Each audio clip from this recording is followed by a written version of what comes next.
Hi guys. तो आज एक नई कहानी पेश है। एक ऐसी औरत की। एक औरत अपने परिवार के सदस्यों के लिए रोजाना भोजन पकाती थी और एक रोटी वह वहाँ से गुजरने वाले किसी भी भूखे के लिए पकाती थी। वह उस रोटी को खिड़की के सहारे रख दिया करती थी, जिसे कोई भी ले सकता था। एक कुबड़ा व्यक्ति रोज उस रोटी को ले जाता और बजाय धन्यवाद देने के अपने रास्ते पर चलता हुआ वह कुछ इस तरह बड़बड़ाता, जो तुम बुरा करोगे वो तुम तक लौट के आएगा। दिन गुजरते गए और यह चिल्लाता रहा। यह सिलसिला चलता रहा। वो कुबड़ा रोज रोटी लेके चला जाता रहा और इन्हीं शब्दों को बड़बड़ाया करता, जो तुम बुरा करोगे वो तुम्हारे साथ रहेगा और जो तुम अच्छा करोगे वह लौट के तुम तक ज़रूर आएगा। वह औरत उसकी इस हरकत से तंग आ गई और मन ही मन खुद को कहने लगी कि कितना अजीब व्यक्ति है। एक शब्द धन्यवाद का तो देता नहीं है और ना जाने क्या क्या बड़बड़ाता रहता है। मतलब क्या है इसका। एक दिन क्रोधित होकर उसने एक निर्णय लिया और बोली, मैं इस कुबड़े से निजात पाकर रहूँगी। मैं इस कुबड़े से निजात पाकर रहूँगी।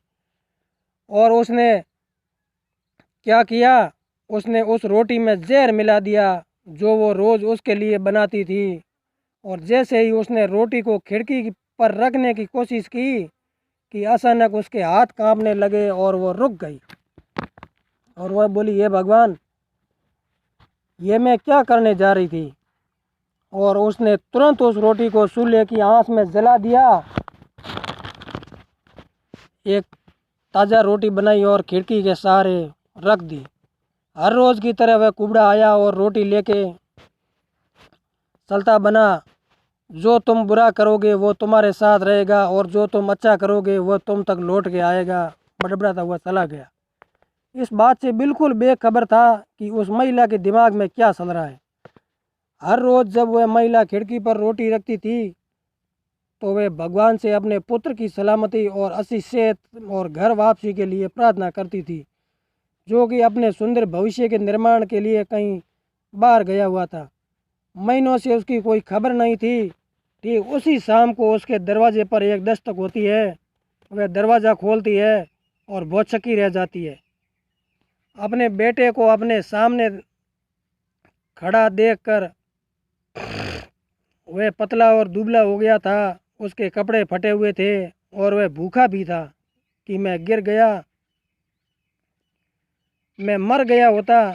उस बेटे ने उस माँ से कहा कि आज मैं बिल्कुल भूखा था, प्यासा मर रहा था। अगर मैं आज भूख से खाना नहीं मिला होता तो मर जाता। लेकिन तभी एक कुबड़ा वहाँ से गुजर रहा था। उसकी नज़र मुझ पर पड़ी और उसने मुझे अपनी गोद में उठा लिया।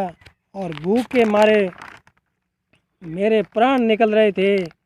मैंने उसे खाने को कुछ मांगा तो उसने निसंकोच अपनी रोटी मुझे यह कहकर दे दी कि मैं हर रोज़ यही खाता हूँ, लेकिन आज मुझसे ज़्यादा ज़रूरत इसकी तुम्हें है, तो ये लो और अपनी भूख को तृप्त करो। जैसे ही माँ ने उसकी बात सुनी, माँ का चेहरा पीला पड़ गया और अपने आप को संभालने के लिए उसने दरवाजे का सहारा लिया। उसके मस्तिष्क में वह बात घूमने लगी कि कैसे उसने सुबह रोटी में जहर मिलाया था। अगर उसे वह रोटी आग में जलाकर नष्ट नहीं की होती तो उसका बेटा उस रोटी को खा लेता और अंजाम क्या होता, उसकी मौत। और इसके बाद उसे उन शब्दों का मतलब बिल्कुल स्पष्ट हो चुका था, जो तुम बुरा करोगे वो तुम्हारे साथ रहेगा और जो तुम अच्छा करोगे वह तुम तक लौट के ज़रूर आएगा।